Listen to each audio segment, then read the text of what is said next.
Ano kasi siya mo, hindi ka na kontento. Sabi ko, ay, parang ano to, bobo na to. So, upgrade naman ako. So, sa mga kababayan, mag-office sa loncha, lilipat dito. Yan, coach. Diba, mas mahal na yan. Diba? Ito kasi yung loncha pa din niya. 4 gigs lang yan. Ito, matagal-tagal 10 gigs na to. Matagal-tagal mas mahal. Siyempre kasi tumataas din yung, diba, status ko? O dati, okay ka na sa Nokia, di ba? Okay ka na sa smartphone. Kasi Nokia na ngayon, kawawa ka naman, di ba? So again, makakit ka na sa coach. Medyo nahihirap ka ng gulo. Kaya credit card mo na, gugulugan mo na, marami ganyan, umabot sa ganyan. Tingin mo mga babae, mga satisfied ka? Tingin ko? Hindi, kasi sabi niya, alam mo, dapat lahat ng babae, may ganito ka. Kasi kaya aspiration niya. Aspiration na niya eh. Aamot lang doon, hindi makakali yung makakali ng apat ako ba So, pamahal na ng So, siyempre, kasi kakulubi ko dito eh, hindi niya. So, siyempre, ako bakit kakamasipot siya. So, naging aspire. Kaya may kinala ako, isa dito, lumipat dito, nasatisfy ba siya? Sabi niya, kilala ko. Hindi pwede dito. Kasi, ito, ang dami siya kibilis dito eh. So, lumipat siya sa niya. Ito, lahat ng babae, ito yung ultimate. Kung baka sa lalaki sports car, di ba? Sa babae ito, ultimate sa kanila. Sabi ng mga kakilala, alright, kung dalang ko, in-order ito, nakakagagutin tayo, iiwan ko, mahal yan. Herbs yan, herbs. Ano ba yan? Herbs. Herbs yan. Pag hindi pa ma-pronounce, yung mga libig. So, mahal yan. Diba? Hindi ka pala. Tingnan mo ba na-satisfy siya? After ang kahit kung wala siya ng gano'n sa pilis niya. Alam bakit? Nare-realize niya, kapareho lang sa pamilya niya.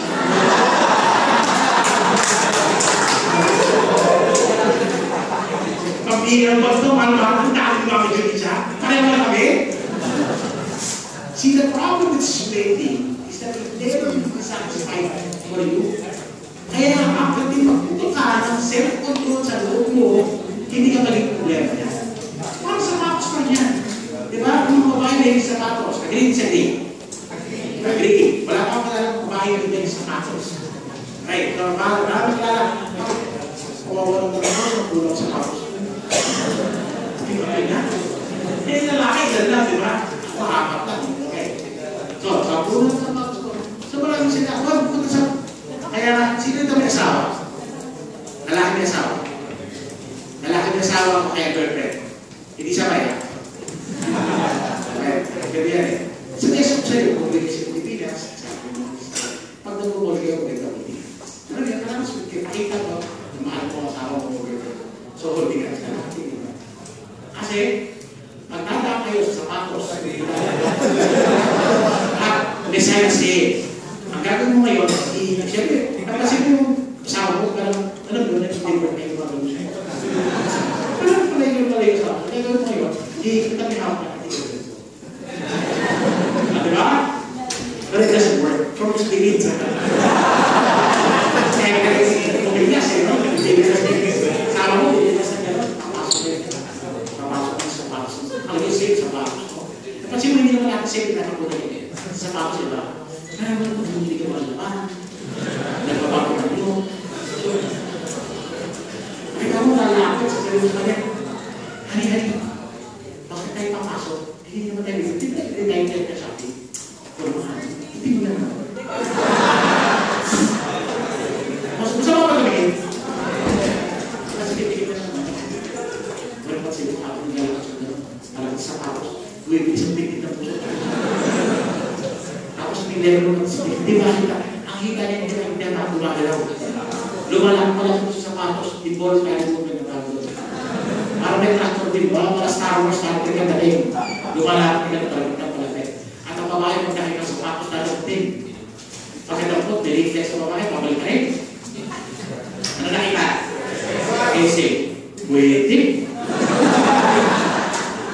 Sabay ka lang alam mo mga sulit ng tagal. This is exercise 6. Nakawa mo kasama kasama ko protesta. Ang susukat, hindi naman tayo bibili. Susukat ka na. Masama ko susukat. So dati nila sa Marcos. Bakit pagdala na sa Marcos sa'yo? Mapapadali na. Ay, anticipation. Ano yung anticipation mo? Parang tama na lang yan. Ano yun? Dami sa'yo sa Marcos. Susukat mo ngayon. Kung hindi nangyayari sa maghawang babae sa Marcos, hindi pa nangyayari kung nasa Marcos. Pag dumikit at talamaan ng mga suswerte sa Marcos, na-issue na gano'n. Nagkakaroon ng chemical effect. Kung the food after the rain, ang tawag ko dyan, Cinderella effect. Kasi ang babae, nagkakaroon sa Cinderella, parang certain glass slippers.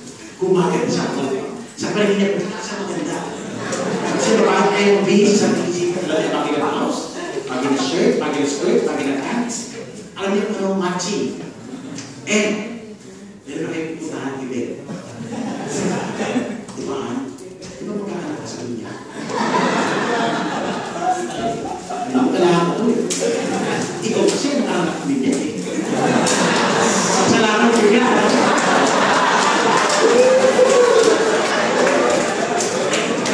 Siyempre eh, mga mister, mga boyfriend, at that point, hindi tayo nakikita. Siyempre, babae, imagine yan eh, imagine yan. Narinig niya yung mga natin, ay sis na ang fears. Alam mo yung gano'n, kasi mga babae gusto nila, gusto ng babae na kukunan ang babae. Nasabi ng isa ng mga babae, bakit gusto siya sapatos? Kung naman natin, para lalaki yung kasi ginagawa rin niya, para sa mga partners naman sa buhay natin. So ginagawa niya para sa akin. Gano'n. At kailangan ko sabihin niya, sis ha, hindi ako for the men. Kailangan ko sabihin sa inyo, na kami mga lalaki, hindi kami tumitingin sa sapatos ng babae. Bigyan naman hindi sa maps mo. Diba? Natuga na to. Sabi, kung mo lang naman, kay Jake, okay nga yung friend ko. Gusto niya shoes ko. Boyfriend na tila na. Ay, si boyfriend na tila na. Ang best friend na yan. So ayan, ginagawa. So again, ginagawa nila for the attention of the others. So again, sabi niya, okay. So, at that point in time, nakasave, Marcos, ganda-ganda siya, imagine niya na, sinamahan mo. Ito, mister, boyfriend. Subukan niya ko try mo lang, there and there. Tingin mo, pwede? Bakit? Kasi ang mga asawa, ang mga boyfriend, by nature, forgiving yan. Pero, not forgetting. So, may mga maalala yan, nilalabas sa iyo.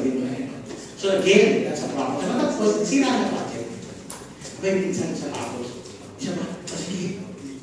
Tuwa. Sige. Please, may sensitihan ka ba? Ay, ma'am, sorry po, wala na yung upsize. Ano? At saka, ma'am, kaya mo kasi yung last pair na yan. Ganun, last pair na. Ay, gano'n ba natutuwa? Pero papakita, no?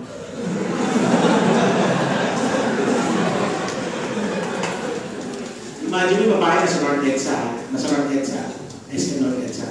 Please, babae na gano'n. Tingnan mo sa computer nyo, pero siya ang outlet. Nakala bang tingin ang meron?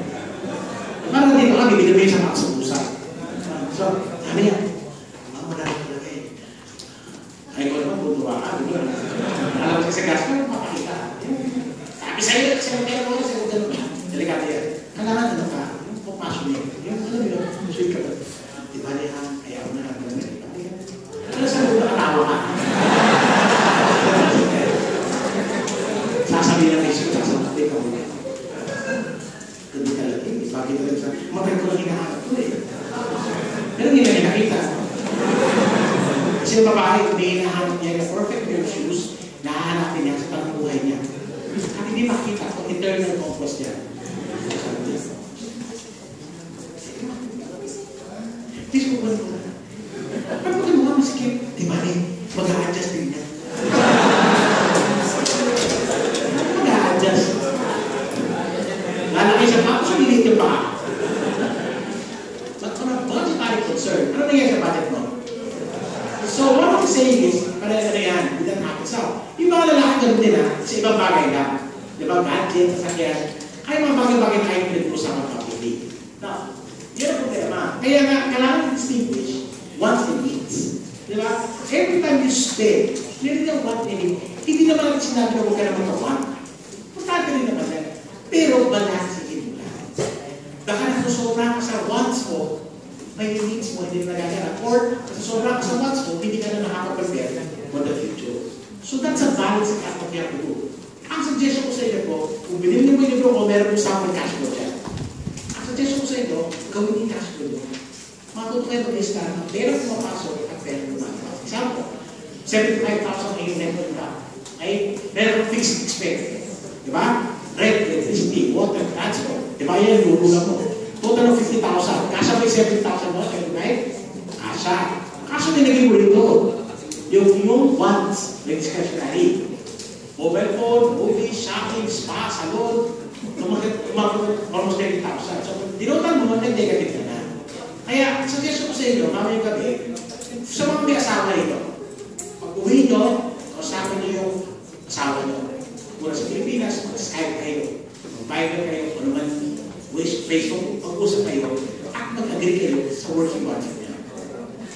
Okay? Kailangan mag-agree kayo, hindi yan one. Hindi yan isang tao na dinigtig ng budget. Asawa yan, magkakalit kayo. So, yung mga asawa yan, yung mga single, pag uwi nyo mamaya, wala, hindi na kayo. Hindi mo makasabi nyo, di ba? Pero gawin nyo pa rin yan. Okay, gawin nyo pa rin yan. So, ang suggestion ko, at the end, paano ka magkakaroon ka ng profit or paano magkakaroon ng positive cash flow? Ito na importante. It starts with having a positive cash flow. Dapat dito in the end, kung nasa 30% ka na, pag-profit mo, or 30% pa lang, okay ka na. Ano yun? Huwag ka nang, of course, ito pa, pero do not fix what's not broken. Pero magkakita mo, una-una negative to. Ang kailangan mo gawin is umalis sa pagka-negative. Diba? Or kung masyado maliit yan, paano ka sa taas, dahil ka sa taas ko. So, dito kayo mag-kakat sa wants. Hindi mo kapit na mag-kat sa dito, mga anak. Nagpipipis pa kayo ngayon. Ano ba sa natin kahit sa anak?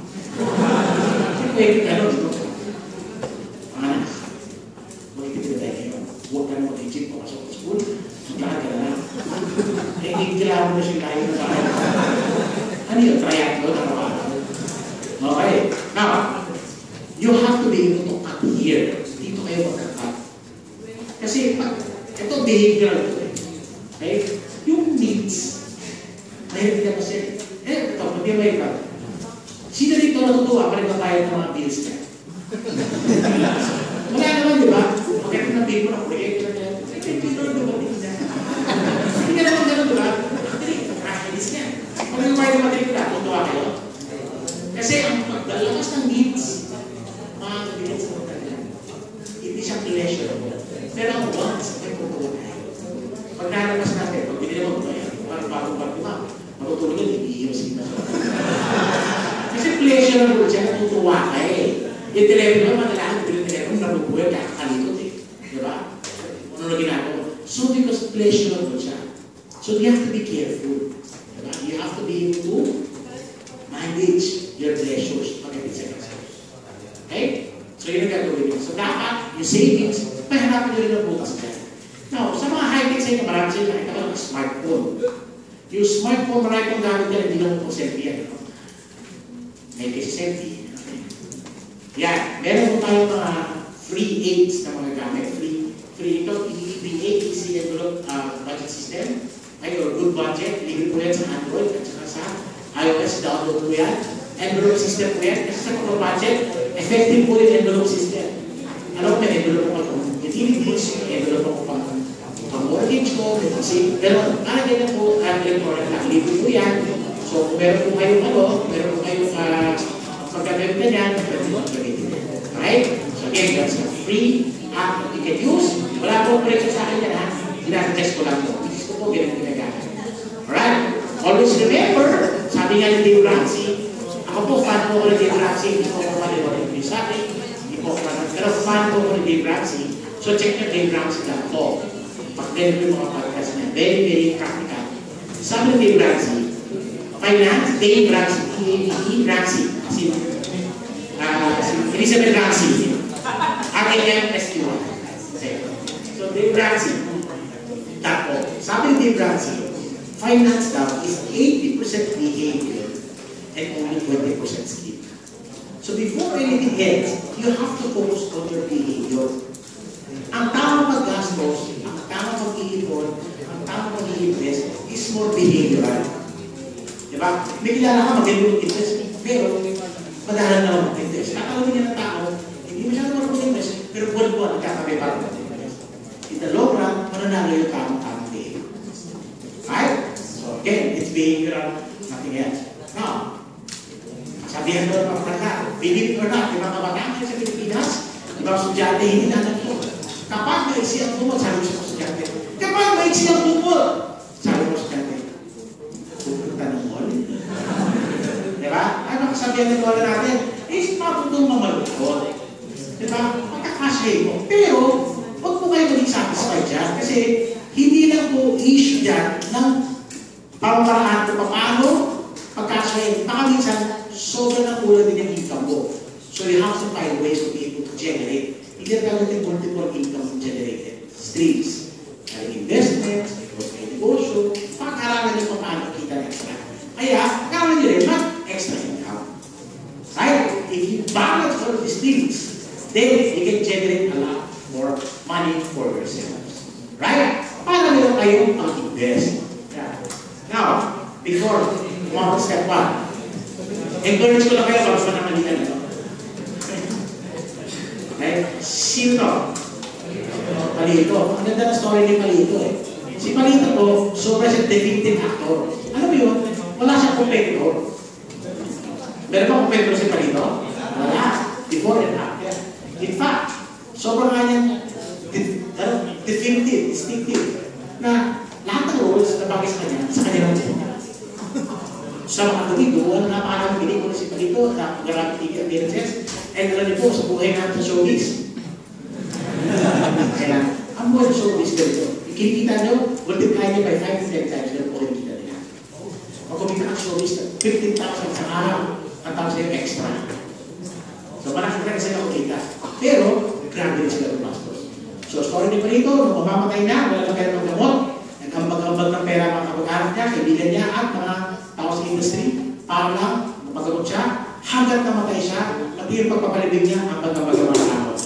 Question is, ano nangyari sa kapag kalita ni Biglo kalita ni Palito? Nawala. Eh, hindi na si Palito yan. Sino yung tumahig sa basketball? NBA.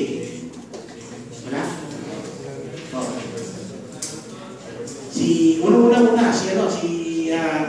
Si Scottie Pippen. Scottie Pippen. Wala ba yung Jordan? Wala Scottie Pippen, di ba? Ano di ba bankrupt siya? Pero actually, Allen Iverson, kumita ng more than $100 billion. Nung kanyang divorce proceedings, sabi niya ng support. I'm so broke, but I can't even afford a burger. Sabi niya, sobrang broke, wala pa rin ng burger. Pagkatapos pagkalabas ng order, sabi ng misis niya, i-expire niya. O, ito rin lang expire sa burger. That's how broke he is. Question is, what happened to all of this money that they made? Okay? And ito, nasagot ko kay galing sa Bible. Okay? Ano din naman yung Bible, no? Hindi makapano malikabok na hindi binubuksan. Okay? So yung the Bible says, whoever can be trusted with very little can be trusted with much, and whoever is dishonest with very little will also be dishonest with much. Yung principle sa pag-hawak ng pera, ganito yan.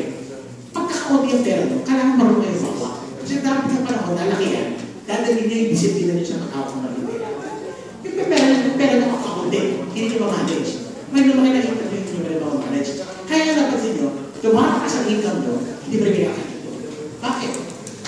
Galagal na yung behavior niyo. So the Bible teaches us to be honest with the little things.